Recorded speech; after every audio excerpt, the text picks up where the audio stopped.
Bonjour, je vais vous présenter maintenant les principes de la taille. Je vais commencer par les outils. Alors, les outils qui vont servir à la taille des arbres et arbustes, voire de tout le reste au jardin, ce sont, alors, on a ici l'épinette.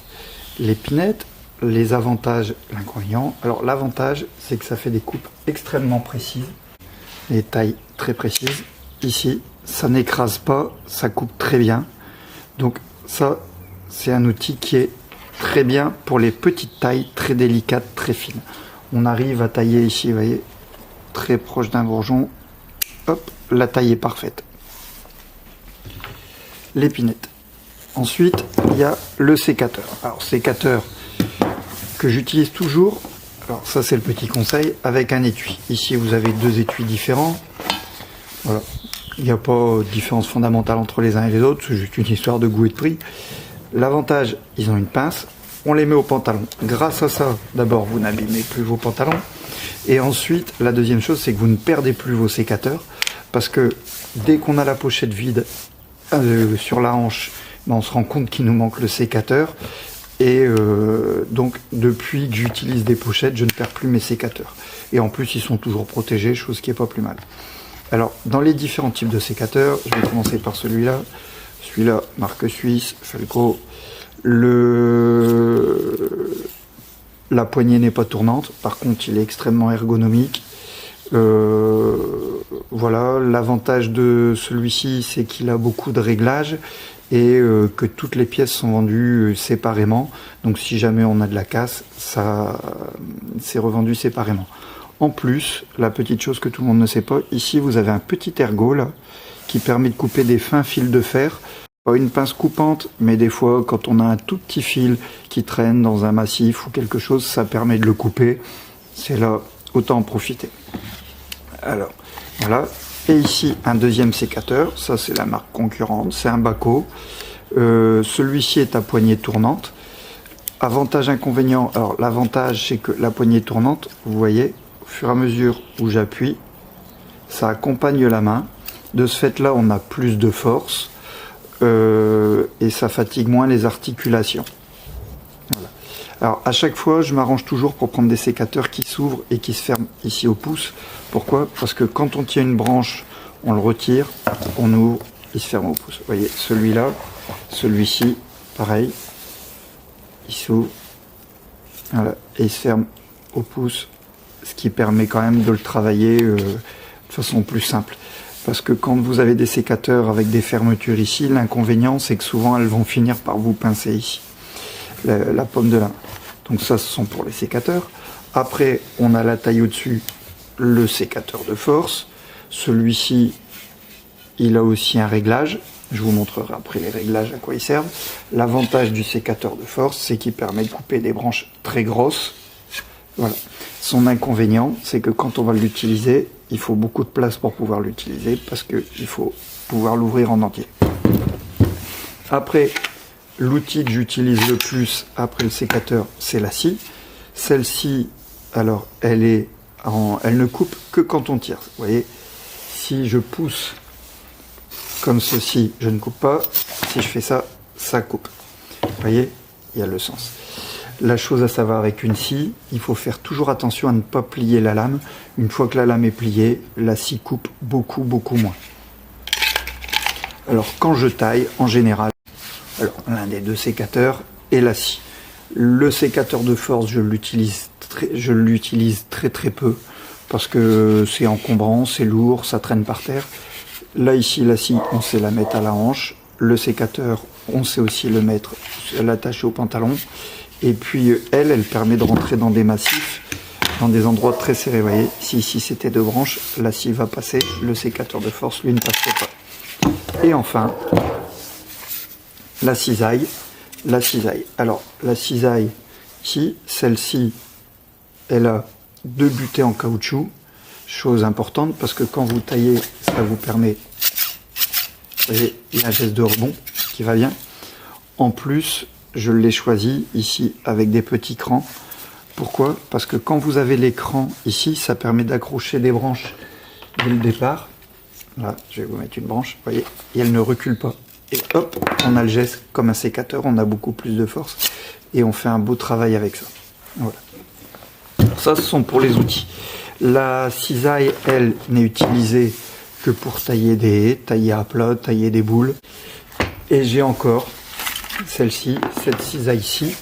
Alors toujours avec des butées en caoutchouc, mais vous remarquerez, la lame est plus courte et elle va me permettre de tailler tout ce qui est taupière, c'est-à-dire les plantes taillées en boule ou en nuage comme les petits bonsaïs. Elle est plus longue, très légère, très coupante, un outil magnifique. Voilà. Et on a toujours ici un petit réglage pour pouvoir resserrer la lame si on en a besoin. Alors je vais vous expliquer maintenant un sécateur. Un sécateur, il y a plusieurs parties. Vous avez une lame ici et une contre-lame. La lame et la contre-lame, quand on va tailler, elles ont une grande utilité selon l'emplacement où on va le mettre. Regardez, je vous ai préparé un petit schéma. Voilà. Ici et là. Vous avez ici une branche, vous avez la lame et la contre-lame. Alors la lame, elle est plate d'un côté et le coupant n'est que de l'autre. Ça a son utilité au moment de l'affûtage. Si on l'affûtait dans ce sens-là, et bien forcément la branche serait pincée et la lame ne jouerait plus son rôle sur la contre-lame. Par contre, vous remarquerez que la contre-lame, elle, quand on va couper, elle, si elle va faire un tranchant net, elle va avoir tendance à écraser ici, à écraser la branche. Résultat, je vais toujours m'arranger pour que ma lame soit du côté qui reste sur la plante et que la contre-lame soit du côté qui s'en va de la plante. Je vais vous montrer ici, maintenant avec le vrai sécateur. Je vais juste prendre et je vais pincer. Voilà, je vais arrêter mon geste. Ici, ce côté-là est écrasé, alors que ce côté-là va avoir une coupure nette. Donc, si maintenant ce côté-là doit rester sur la plante, je vais l'inverser. Je vais faire ceci. Voilà, je vais couper. Voilà, ça reste sur la plante.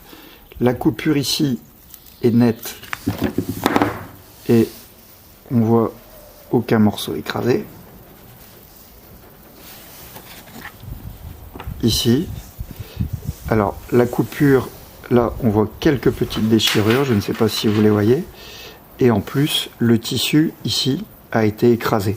Résultat, si on veut faire de la taille parfaite, on va toujours tailler avec la lame du côté qui reste et la contre-lame du côté qui s'en va. Un sécateur affûté est déjà un sécateur qui coupe beaucoup mieux et pour lequel il faut beaucoup moins de force. Je vais maintenant vous montrer l'entretien d'un sécateur. Alors un sécateur, ça s'entretient comme tout élément mécanique. Premièrement, je vais commencer par l'ouvrir, le sécateur. Voilà.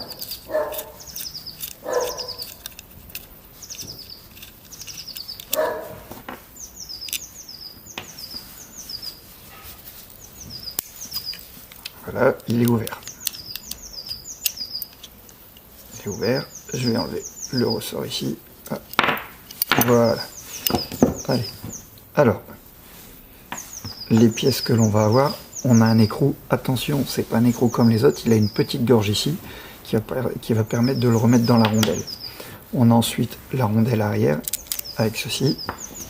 Là, on a le ressort que je vais retirer. Maintenant que tout est défait, on a la lame et la contre-lame. Alors, la première chose à faire, ça va être de les nettoyer. Voilà, je prends un chiffon, mon ressort il est là. Voilà. Je vais déjà les nettoyer complètement. Ici, ici, là et là. Alors, pour l'affûtage, je vais avoir besoin d'une pierre, comme celle-ci. Là, elle a un côté gros grain, un côté fin grain. Je ne vais l'affûter que de ce côté-ci, et je ferai à la fois, juste une fois ici, mais par contre bien à plat, pour enlever toutes les barbes. Alors, d'abord au gros grain, s'il a été abîmé, puis après au fin grain. Ma lame est affûtée, on voit ici il y a le côté qui brille. J'ai repassé juste bien à plat un coup ici en dessous pour éviter les petites barbes. Elle coupe très bien, formidable. Sur la contre-lame, bon écoutez, il n'y a pas grand chose à faire, si ce n'est un petit passage bien à plat.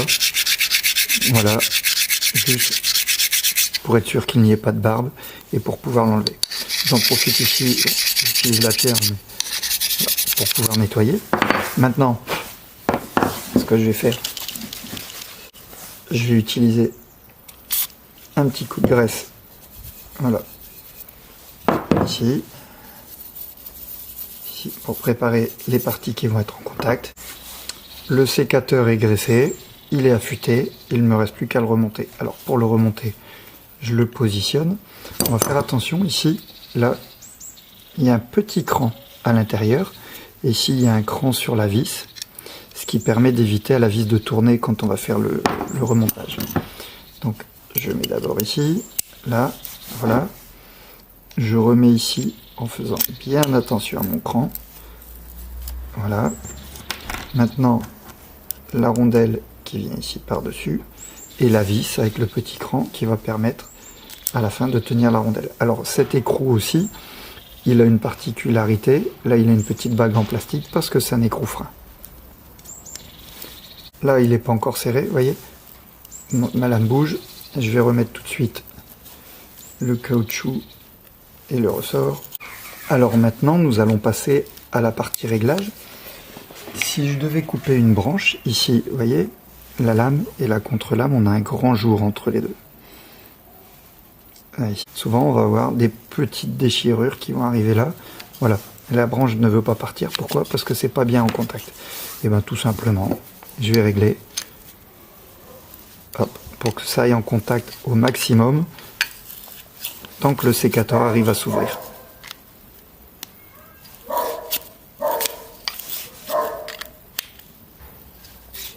Voilà, là trop serré. Hop, voilà. Encore trop serré. Maintenant que le sécateur est réglé, il me reste une dernière chose à faire. Dans ce bidon, j'ai de l'alcool à brûler que j'ai mis. C'est tout simplement un pulvérisateur pour les vitres qui est vide. Hop, hop, hop, un peu d'alcool à brûler. J'essuie. Voilà. Pourquoi de l'alcool à brûler? Ben, tout simplement pour désinfecter le sécateur. On va avec couper du vivant. On va parfois couper des plantes malades. À chaque fois qu'on coupe une plante malade, on passe un petit coup de désinfectant.